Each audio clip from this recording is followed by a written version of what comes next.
मानव धर्म एक ऐसा धर्म है जो इसी मानव योनि में राम भी आया था, इसी मानव योनि में भगवान कृष्ण भी आया था, इसी मानव योनि में बड़े बड़े संत महात्मा विद्वान भी आए और अधर्मी दुराचारी राक्षस भी इसी योनि में आए।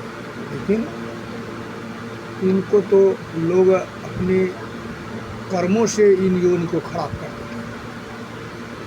मानव का गुण जिसमें नहीं है, मानव नहीं है, ये लोग सोच समझ ही नहीं रहा।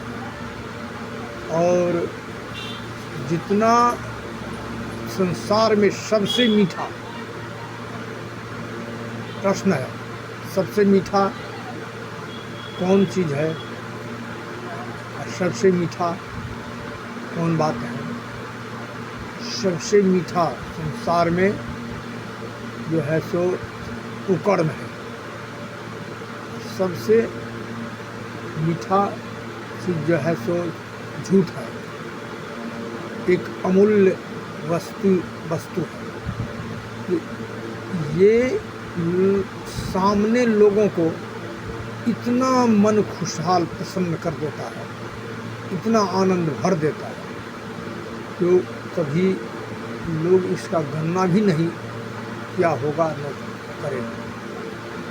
लेकिन बाद में क्या होता है तो बाद में वही ऐसे स्थान पर पहुंचा देता है तो मनुष्य को फिर इसके लिए उसको समय ही नहीं मिलता है।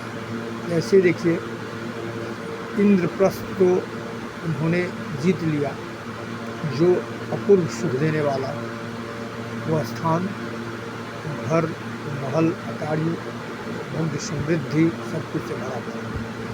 लेकिन वो कितना दिन रहा? ऐसे ही अमूल्य वस्तु को प्राप्त रावण ने कर लिया, लेकिन कितना दिन तक रहा? अमूल्य वस्तु सिंहासन को प्राप्त कर लिया कंस ने, कितना दिन तक रहा? यही लोग नहीं समझ रहे। झूठ फूस जाल फरेब कितना भी करेंगे तो ये है, सब नहीं है। ज़्यादातर लोग भाड़ दौड़ करता है जो कुछ मिल जाए। अभी लोग कहता है जो मनुष्य का जीवन एक श्वान के तरह हो गया है। श्वान किसको कहते जानते हैं? कुत्ता।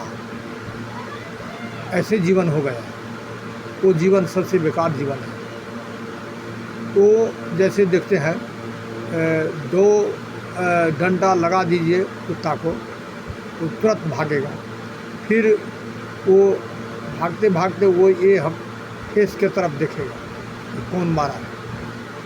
लेकिन यदि आप हाथ में 2 रोटी ले लीजिए तो देखिए वो वहीं रुक जाएगा और आपके समीप पीछे माने धीरे धीरे आ जाएगा और वहाँ रख देंगे तो खाने लगेगा। वो इतना भी उसको समझदारी नहीं है। यही ने हमको 2 डंडा मारा और अभी हमको रोटी खिला रहा है, तुरंत खाने लगे। तो ये जीवन जो है ना, ये कुत्ता के जीवन है। अभी के तरह 1000 में 995 मनुष्य वही कुत्ता के जीवन जिंदगी जी रहा है। कोई पदाधिकारी के नज़दीक यही काम करते हैं, कोई नेता के पास में यही काम करते हैं, कोई संत महात्मा विद्वान के पास में यही काम करते हैं, जिसके कारण अभी देखते हैं बहुत संतों का आश्रम जो है सो अवगुणों से भर गया है। बहुत नेताओं के जो है सो खेमा अवगुणों से भर गया है। बहुत जो है सो विद्वानों के खेमा अवगुणों से भर गया है। लेकिन इसको देखने वाला कौन देखता है? देखने के लिए इसको आँख चाहिए। जो जिसके पास में आँख है वो उसको समाज में, गांव में, देश में उसको लोग बेवकूफ़ समझता है, पगला समझता है। उसको लोग जो है सो कोई उसका अस्तित्व के बारे में सब नकारता है, ये क्या है वो है, सब उसको धिक्कारता है। लेकिन जो उसका मर्म जानता है ना, वो उनसे ज्ञान विज्ञान और सब कुछ ले जाता है। ये एक भगवान का ही कृपा है। भगवान ऐसे व्यक्तियों के पास, दुराचारी, अधर्मी, कुकर्मी, इन लोगों को पहुंचने ही नहीं देता है। जैसे भगवान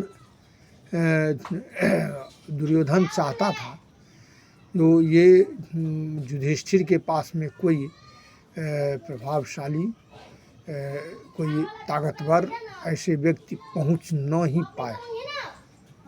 न पाए, क्योंकि पहुंच जाएगा तो हमारा प्रभाव कम हो जाएगा। ऐसे ही भगवान दुराचारी अधर्मियों का जो है सो ऐसे व्यक्ति से वो वहाँ नज़दीक में पहुँचने ही नहीं देता है, क्योंकि उसका जो पाप कर्म किया है तो कब भोगेगा। यदि उसका मार्गदर्शन हो गया तो फिर वो भोगेगा नहीं, तब उसको ज्ञान का गांठ खुल जाएगा। पाप कर्म किया है वो कब भोगेगा।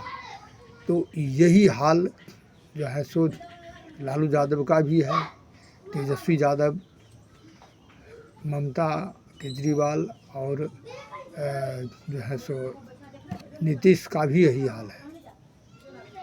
और ये हाल के कारण, क्योंकि वो लोग समझदारी रख दिया था किसी ताक पर, और वो अपने सत्ता के अहंकार में बहुत अधर्म कर्म किए। परिणाम अभी जाल फरेब, झूठ फूस और अनुचित आचार विचारों का प्रयोग करता है। लेकिन जनता इतना मूर्ख नहीं है, अब जनता सचेत हो चुका है। हम ये भाषा से ये अब मत आप समझिएगा जे नेता वाला भाषा बोल रहा है। हम नेता वाला भाषा नहीं बोल रहे हैं, हम एक मार्गदर्शन करने वाला भाषा बोल रहे हैं। मनुष्य क्या करता है तो 500,000 रुपया में बिक जाता है। वो क्या है, एक कुत्ता का जीवन है जो 2 ठो रोटी फेंक दिया बस उसी में बिक गया। और मनुष्य किसी ऐसे अधर्मियों के साथ बलवा करने, हल्ला फसाद करने चले गए, उससे तुमको क्या फ़ायदा है? तुमको तो कोई फ़ायदा नहीं है। यही जो देखते हैं, जो बड़े बुजुर्ग लोग क्या कहते हैं, जो अत्याचारी दुराचारी जो है सो ऐसे गुंडा बदमाश जो कुत्ते ग्रेड का है उसको अपने पास रखता है, जो इनके डर से कोई हमारे सामने नहीं आएगा। यही लोग समझ नहीं रहा है, लेकिन समझदारी रखना चाहिए। यही मार्गदर्शन हम कर रहे हैं। हम अपना प्रभाव जमाने के लिए, या हम व्यू बनाने के लिए, या हम जो है सो कोई अपना प्रभाव इत्यादि या अर्थ, कोई ये सब के लिए नहीं। हम जो है हर समय में, रावण को भी ये मंत्रणा ब्राह्मणों ने दिया था, ये आप अनुचित कर्म कर रहे हैं।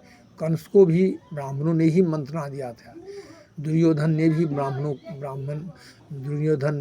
को भी ब्राह्मणों ने मंत्रणा दिया था। ये सब गलत काम है, आप सही रास्ता से चलिए। लेकिन उन्होंने नहीं माना तो वो चला गया खाई में। तो हम एक ब्राह्मण होने के नाते से ऐसा भाषा बोल रहे हैं जो मनुष्य को ज्ञान का गांठ खुल जाए और वो अपना सद्मार्ग पकड़ ले। इससे हमको कोई फ़ायदा नहीं है, लेकिन ये है हम ब्राह्मण है, ब्राह्मण का ये धर्म है जो ये उचित रास्ता दिखाना। हम यही बात कर रहे हैं। अब हम अपने वाणी को विराम देते हैं। बोलो सत्यनारायण भगवान की जय।